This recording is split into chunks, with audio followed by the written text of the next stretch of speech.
Welcome back to Crux Stationalis, the Roman Station Church Network. Today we head to the Roman Station Church for Monday in the 4th week of Lent, Santi Quattro Coronati, or the Church of the Four Holy Crowned Ones.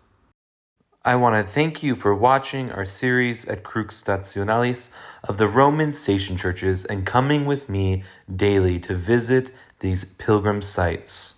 I ask you kindly to subscribe to the channel and like this video, and when you're done watching, share it with your family and friends. We pass through 2 courtyards to enter the church. This church, which is the descendant of one of the tituli, or ancient parish churches in Rome, of the titulus Quattro Coronatorum. And we pass this chapel of Saint Sylvester, which is entered by this door, which has the image of the 4 crowned martyrs above it. This chapel is famous for its fresco cycle painted around the year 1246, which depicts the legend of Pope Sylvester I and Emperor Constantine, including the baptism of the emperor and a depiction of the donation of Emperor Constantine. And now we enter the 2nd courtyard. Originally, the nave had extended all the way to this door.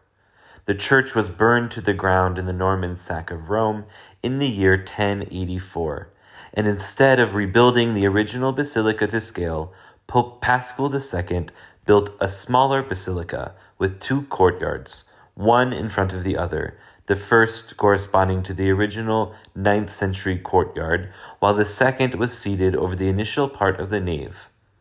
The new church was consecrated on January 20th, in the year 1116.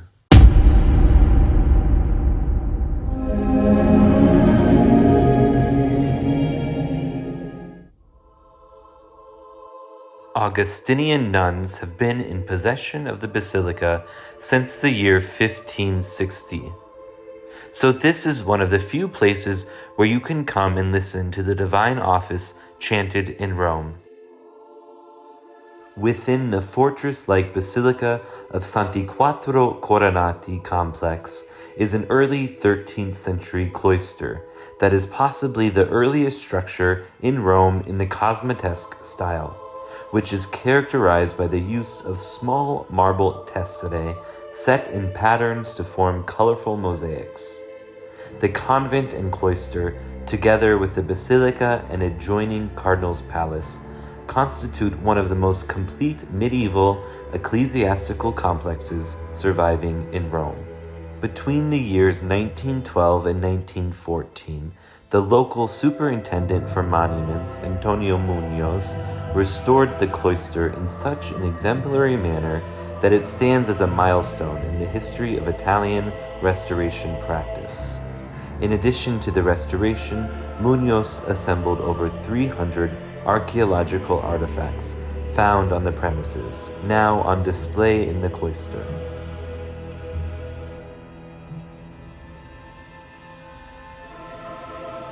During the Roman Station Church liturgy, we enter the cloister as we chant the Litany of the Saints. While in prayer in this basilica, we are able to look up at the large fresco and the apse of the glory of heaven. The Trinity, Father, Son, and Holy Spirit, sit at the top, worshipped in the first instance by Our Lady and St. John the Baptist. Then they are surrounded by a host of angels, and below is a large crowd of saints, many of whom are identifiable by the symbols they possess.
The title of this church is in reference to two groups of martyrs from the Roman persecutions.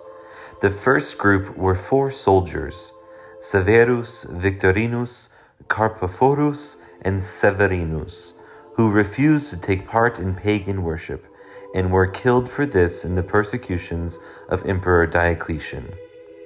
The name of this church may be derived from a military decoration of a small crown, which the 4 soldier saints may have earned during their service. The second group were a group of 5 stonemasons, Claudius, Nicostratus, Sempronianus, Castor, and Simplicius, who were put to death for the refusal to carve a statue of Asclepius, which would be used for pagan worship. The oldest parts of this current building date from an apsed hall built in the 4th century. At some unknown point, but before the year 595, this became the Titulus Aemilianae. Around the year 630, Pope Honorius I dedicated the first purpose-built church on this site, which was restored in the late 8th century by Pope Hadrian I.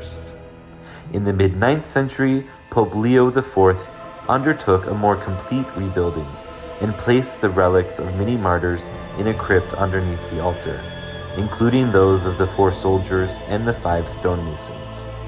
The relics of the latter were brought here possibly because of the similarity of their story to that of the soldiers.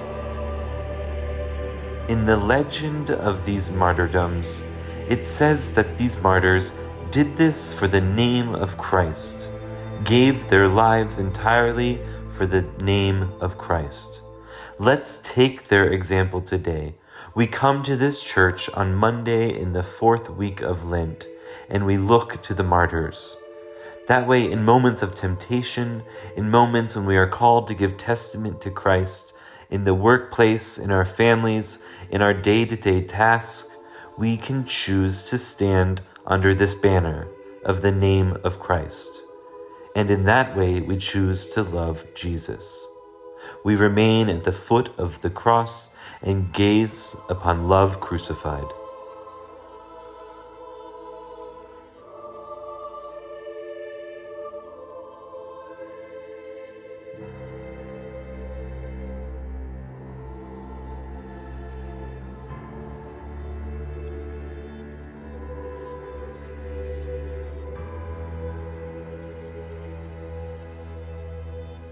Thank you for joining us at Crux Stationalis, the Roman Station Church Network. We'll see you tomorrow.